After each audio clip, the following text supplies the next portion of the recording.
예, 오늘 잡초대석에서는 노동자의 권익 보호 또 네. 사회 안전망 강화를 위해 애쓰고 계신 근로복지공단의 주요 사업과 정책을 알아보는 시간을 준비했습니다. 네, 맞습니다. 오늘은 근로복지공단의 고용보험과 산재보험료 부과 고지와 신고, 납부에 대한 이야기를 해보려고 합니다. 네. 네, 오늘 함께해 주실 분들은요. 근로복지공단의 양준모, 남민경 팀장님 함께하겠습니다. 두 분 어서 오세요. 오십시오. 네, 안녕하십니까. 예, 반갑습니다. 예, 먼저 양준모 팀장님께서 자기소개를 좀 부탁드리겠습니다. 네, 안녕하십니까. 근로복지공단 납부지원부에서 보험료 신고 납부와 확정정산 업무를 수행하고 있는 양준모 팀장입니다. 예, 반갑습니다. 네. 또 남 팀장님도 네. 자기소개해 주시죠. 네, 저는 근로복지공단 부가운영부에서 보수총액 신고 업무와 보험료 정산 업무를 담당하는 남민경 팀장입니다. 네, 네, 반갑습니다. 반갑습니다. 오늘 좀 어려운 주제를 다뤄볼 텐데 예, 네. 두 분 좀 표정이 좀 굳어 있으셔갖고 좀 편하게 하시는 걸로 하겠습니다. 고용보험과 산재보험료에 대한 주제로 오늘 이야기 나눠볼 예정인데요. 네. 그에 앞서서 먼저 우선 근로복지공단 소개부터 남 팀장님께서 좀 해주시면 감사하겠습니다. 예. 네, 근로복지공단은 1995년 5월에 설립된 고용노동부 산하 공공기관입니다. 일을 하고자 하는 분, 일을 하고 계신 분, 예. 일터를 떠나는 분들이 더 안심하고 살아갈 수 있도록 지원하는 노동복지 허브 기관으로서 일하는 사람의 행복을 이어주는 세계적인 사회보장 서비스 기관입니다. 그렇군요. 네. 네, 가장 비중 있는 사업으로는 산업재해를 당한 노동자에게 최적의 치료와 보상을 하고 네. 다시 건강하게 직업에 복귀할 수 있도록 재활을 지원하는 산재보험 사업과 예. 실직 등으로 소득이 없을 때 노동자의 생활 안정과 구직 활동을 촉진하는 고용보험 사업의 적용 및 부가 업무를 수행하고 있습니다. 그러시군요. 네, 근로복지공단에 대해서 말씀을 해주셨고요. 네. 이번에는 양준모 팀장님이 오늘 다루게 될 이 산재보험 그리고 고용보험에 대해서 소개해 주시죠. 네. 산재보험은 4대 사회보험 중 그 예. 역사가 가장 오래됐습니다. 네. 공업화가 진전되면서 급격히 증가하는 산업재해 근로자를 보호하기 위하여 1964년도에 도입된 우리나라 최초의 사회보험 보험입니다. 예. 재해 근로자에게 치료와 사회 복귀를 지원하고 재해 근로자와 그 가족의 생활 안정을 도모하고 있습니다. 그렇군요. 네. 그리고 고용보험은 1995년도에 도입되어 우리나라 IMF 당시 사형 안전망 역할을 충분히 수행하였습니다. 예. 네. 주된 사업으로는 예. 근로자가 실직하였을 경우 일정한 기간 실업급여를 지급하여 네. 생활 안정과 원활한 구직 활동을 지원하고 있습니다. 네, 또 사업주에게는 고용 안정 유지 및 근로자들의 직업 능력 향상 개발을 위한 다양한 지원 제도 함께 운영하고 있습니다. 네. 예. 작년의 경우 코로나 위기에 소득이 감소한 특고 또는 프리랜서 등에게 네. 고용 안정 지원금을 지급하는 등 예. 사회보장보험으로서의 그 역할을 다하고 있습니다. 네. 네, 굉장히 필요한 곳입니다. 직장에 다니는 분들 뭐 아시겠습니다만 대부분 산재보험이나 고용보험에 가입이 돼 있기 때문에 네. 이 혜택 받는 분들이 정말 많을 것 같다 생각이 드는데요. 이런 보장 비용 정말 어마어마한 뭐 금액일 텐데 네. 재원이 어떻게 충당되는지 좀 궁금하긴 해요. 이 부분 남민경 팀장님께서 좀 전해주시죠. 예. 네, 사회보험의 취지에 따라 근로자를 고용한 사업장은 의무적으로 고용과 산재보험에 가입하셔야 합니다. 예, 예. 많은 분들이 국민들의 세금으로 사용하는 게 아니냐 생각하실 텐데 네.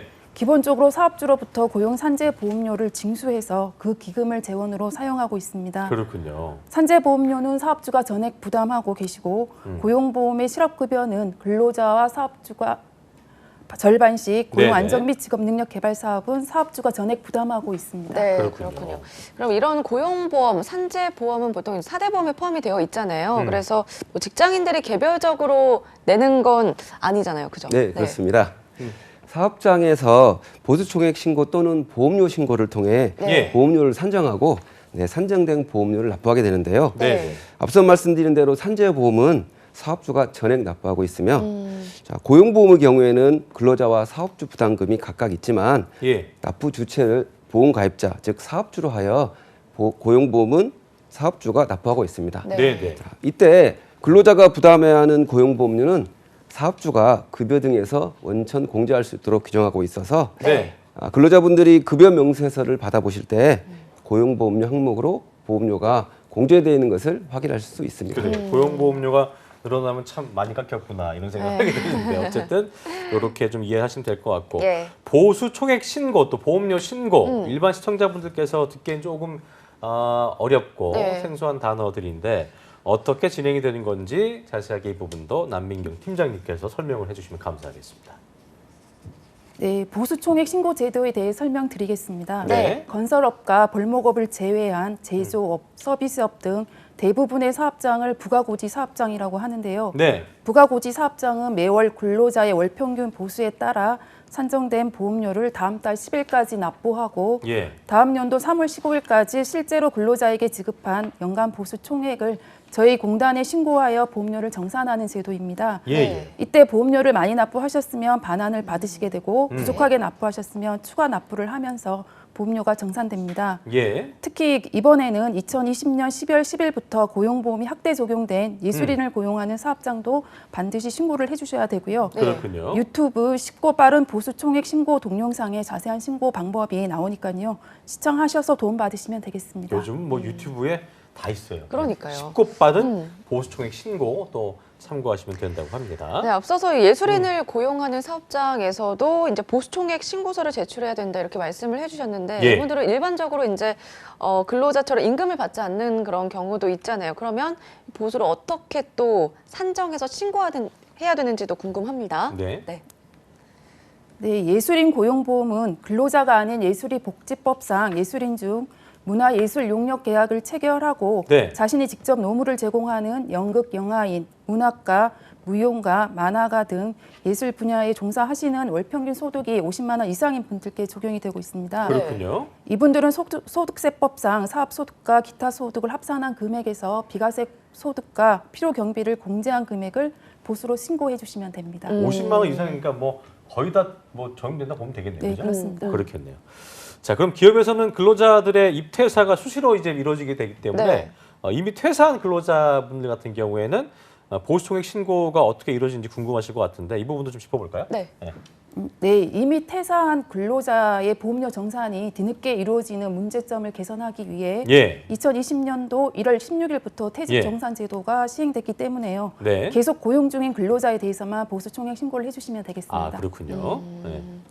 퇴직 정산이 이루어진 퇴사자의 경우 보수총액 신고 대상이 아니라고도 말씀을 해주셨는데 그럼 퇴사자만 있고 뭐 새롭게 고용된 근로자가 없다면 신고서를 제출하지 않아도 되는 거예요? 그렇지 않습니다. 그건 아니군요. 예. 네. 퇴사 시점에 이미 네. 보험료 정산이 완료되어 예. 보수총액 신고서를 통해 정산을 할 필요가 없기 때문에 신고서 상에 기재할 필요가 없다는 아. 뜻이고요. 네네. 보수총액 신고서는 반드시 제출해 주셔야 됩니다. 그렇군요. 예, 이런 경우는 보수총액 신고 대상자 없음란에 없음. 네. 체크를 하신 후 신고서를 제출해 아하. 주시면 됩니다. 신고서는 제출하되 네. 보수총액 신고 대상자 없음에 체크하라 네, 그런 그렇습니다. 말씀이셨군요. 네. 자, 보수총액 신고 기한 그 아까 말씀하신 대로 매년 3월 15일에 이루어진다고 하셨는데 이 기간까지 신고를 못하면 페널티가 사업주한테 있는 건가요? 예, 그렇습니다. 네. 보수총액 신고는 보험료 부과의 중요 기초 자료가 되기 때문에 네. 반드시 법정 신고 기한인 3월 15일까지 신고를 해주셔야 됩니다. 그렇군요. 미신고 시에는 보험료 징수법에 따라 100만 원부터 최대 300만 원까지 과태료가 부과될 수 있고요. 예. 두루누리 사회보험료 지원금과 일자리 안정자금이 지원 중단될 수 있습니다. 네. 네. 이 점 유념하셔가지고 바쁘신 관계로 아직까지 신고 못하신 사업주분들 계시면 잊지 마시고 3월 15일까지 신고 부탁드립니다. 예. 네, 3월 15일까지고요. 꼭 기억하셔야겠네요. 네, 그리고 또 방금의 두루누리 지원금, 일자리 안정자금 제도 말씀해 주셨는데 이거는 또 어떤 내용인가요? 네. 네, 두루누리 사회보험료 지원 제도는 근로자가 10인 미만인 소규모 사업장의 월 평균 보수가 230만 원 미만인 고용보험 신규 가입자께 고용보험료의 80%를 최대 36개월까지 국가에서 지원해주는 제도입니다. 아, 네. 네. 그리고 일자리 안정자금 제도는 2018년 최저임금 대폭 인상에 따른 사업주 부담 완화를 위해 한시적으로 시작됐는데요. 네. 금년 6월 말에 지원이 종료될 예정입니다. 예. 2022년도에는 30인 미만 근로자를 고용하는 사업주를 대상으로 월평균 보수가 230만 원 미만인 근로자를 1개월 이상 고용 유지하시면 예. 근로자 1인당 월 3만 원을 지원해 드리고 있습니다. 그렇군요. 구체적인 내용은 근로복지공단 홈페이지를 참고하시거나 저희 공단 콜센터로 연락 주시면 되겠습니다. 예. 알겠습니다. 자, 지금까지 보수 총액 신고에 대해서 우리 남민경 팀장님께서 깔끔하게 정리를 해주셨고요. 네. 이번에는 양 팀장님 차례입니다. 보험료 신고에 대해서 소개를 해주셔야 되는데 들어보겠습니다. 네. 예. 앞서 설명드린 보수총액 신고 대상에서 제외되는 건설업 등 사업장이 보험료 신고 대상입니다. 예. 네, 보험료는 1년 동안에 사용할 근로자들에게 지급할 보수총액을 추정하여 네. 계산보험료로 신고 납부한 후에 예. 다음 연도에 실제로 전년도에 근로자에게 지급한 보수총액으로 확정보험료를 신고 납부하는 것입니다. 그렇군요. 그래서 이때 산정된 확정보험료가 납부한 계산보험료보다 많으면은 네. 추가 납부하게 되고 납부한 계산료보다 적은 경우에는 보험료 차액을 예. 반환하게 됩니다. 예. 이처럼 건설업 사업주는 매년 3월 31일까지 전년도 확정보험료를 산정하여 정산하고 당해연도 계산보험료를 신고 납부해야 합니다. 그렇군요. 네, 그렇다면 이런 보험료 신고는 어떻게 해야 되는 거예요? 네, 신고 방법은 크게 두 가지로 확인할 수 있습니다. 네. 첫 번째는 서면 신고로 매년 3월 초 근로복지공단에서 사업장에 우편으로 보내드린 보험료 신고 서식과 예. 안내 책자를 참고하여서 작성하여 우편 또는 팩스로 제출해 주시면 됩니다. 그렇군요. 네. 두 번째로는 전자신고 방법이 있는데요. 자, 소형 가입 절차 없이 예. 공동인증서 또는 간편 인증을 통해 네. 고용산재 토탈 서비스에 접속해서 네. 쉽고 간편하게 신고할 수 있습니다. 그렇군요. 네. 전자신고의 경우에는 보험료 경감 혜택이 있으니 참고하시고요. 예. 또한 법정 기한보다 빠른 3월 21일까지 전자신고한 경우에는 얼리버드 경품 행사를 통해 푸짐한 경품을 드리고 있습니다. 예. 전자신고 방법을 통해 신고해 주시기를 부탁드리겠습니다. 네. 예. 뭐든지 빨리 하는 네. 게 좋아요. 얼리버드 경품 행사가 또 있다고 하네요. 네. 자, 전자신고를 이용하면 다양한 경품도 준다고 하시니까 꼭 이용을 해보시기 바라고요. 자, 그런데 궁금한 것이 1년치 보험료를 한꺼번에 이제 납부하려면 그만큼 이제 금액이 클 거니까 네. 또 목돈이 필요하기 때문에 부담이 될 수도 있는 상황인데 부담을 좀 덜어주는 제도는 없을지도 궁금하고 또 자동차세 같은 경우에는 이제 1년치 한꺼번에 납부하면 세금 10% 이렇게 경감해 주잖아요. 네. 이런 혜택은 없습니까? 네, 참 좋은 질문입니다. 네. 자, 요즘 같은 어려운 시기에 예. 보험료를 한꺼번에 낸다는 것은 예. 사업장에 큰 부담이 될 수 그럴 있는데요. 수 있죠. 예. 이 경우 사업장에서 분할납부 신청을 할 수 있습니다. 네, 이때 보험료를 분기별로 네. 사에 균등 분할하여 납부하실 수 있습니다. 예, 그렇군요. 자, 대신 3월 31일까지 보험료를 일시 납부하는 네. 사업장에는 계산보험료에 3% 공제 혜택이 있으니 네. 이 점 고려하셔서 오, 3% 신고하시면 있네요. 됩니다. 예. 네, 그렇습니다. 예. 여기서 주의할 것은 1, 2분기 보험료는 보험료 신고 기한과 예. 납부 기한이 동일한 관계로 네. 보내드린 납부서에 네. 보험료를 직접 기재하셔서 네. 3월 31일까지 납부하셔야 합니다. 네. 요즘- 물론 2, 3, 4분기 보험료는 네. 공단에서 납부액을 보내드린 납부서로 납부하시면 네. 되겠습니다. 그렇겠네요. 알겠습니다. 예. 요즘 근데 공과금 같은 경우에도 대부분 네. 이제 인터넷을 통해서 쉽게 납부가 가능하잖아요. 네, 그렇습니다. 뭐 이런 보험료도 꼭 은행을 방문해서 내야 되는 건 아니죠? 아니겠죠. 네. 그죠? 네, 그렇습니다. 예. 꼭 은행을 방문해 보험료를 납부해야 되는 것은 아니고요. 예. 보다 편한 방법을 알려드리자면은 네. 네. 납부서에 인쇄되어 있는 가상계좌번호로 보험료를 계좌 이체하는 방법이 있습니다. 그 방법이 있고. 네. 그리고 인터넷 홈페이지에 접속하셔서 인터넷 지로 사이트 신용카드로 납부하실 수도 있습니다. 그렇군요. 추가적으로 5월 6일까지 자동이체를 신청하시면은 네. 5월 15일 납부 기한인 2분기 보험료부터 자동이체도 받아보실 수 있습니다. 그렇군요. 네. 보험료 신고 늦게 하거나 납부 기한 지나서 그 보험료 납부하면 아까 말씀하신 대로 뭐 늘 그런 건 페널티가 있는 부분일 텐데 네. 어떻습니까? 네, 맞습니다. 성실하게 신고하고 납부하는 사업주들의 형평성을 고려하여 네. 보험료 신고를 늦게 하면은 확정 보험료의 10% 차액을 가상금으로 10% 징수합니다. 큰일이네. 네, 그렇습니다. 물론 보험료를 늦게 납부하면은 연체금도 별도 연체금도 부과됩니다. 있고요. 예.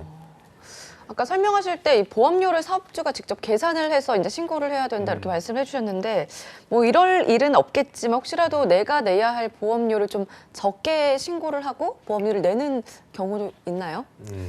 네, 건설업 등 사업장의 보험료 신고 납부는 예. 자진 신고 방식으로 운영되고 있습니다. 네. 그래서 대부분의 사업주가 올바르게 신고는 하겠지만 예. 사고 신고 또는 불성실 신고한 사업장을 네. 조사하기 위해 확정정산 제도를 운영하고 있습니다. 네. 그래서 공단은 매년 국세청으로부터 사업장에 결선 자료를 입수하여 착오 또는 불성실 신고가 의심되는 사업장을 선정하여 조사하고 그 차익이 발생한 경우 보험료를 추가 징수하고 있습니다. 예, 어쨌든 양심적으로 철저하게 하시면 네. 되는 겁니다. 자, 코로나 때문에 어려움 겪는 중소업체들 많잖아요, 남 네. 팀장님. 그러다 보니까 이제 이런 업체들한테 보험료 내는 게 부담일 수밖에 없을 텐데 좀 지원 제도 같은 거 좀 있어야 될 것 같아요. 네, 물론 있습니다. 네. 코로나 확산으로 어려움을 겪는 사업주께 납부기한 연장을 통해 재정 부담을 덜어드리고 있습니다. 예. 연장 대상은 금년 1월부터 3월 사이 납부기한이 도래하는 보험료이고 예. 납부기한 연장 신청서를 부가고지 사업장은 건강보험공단으로 건설업 등 자진신고 사업장은 근로복지공단으로 법정 납부기한 전까지 제출하시면 납부기한을 3개월까지 연장해드리고 있습니다. 그렇군요.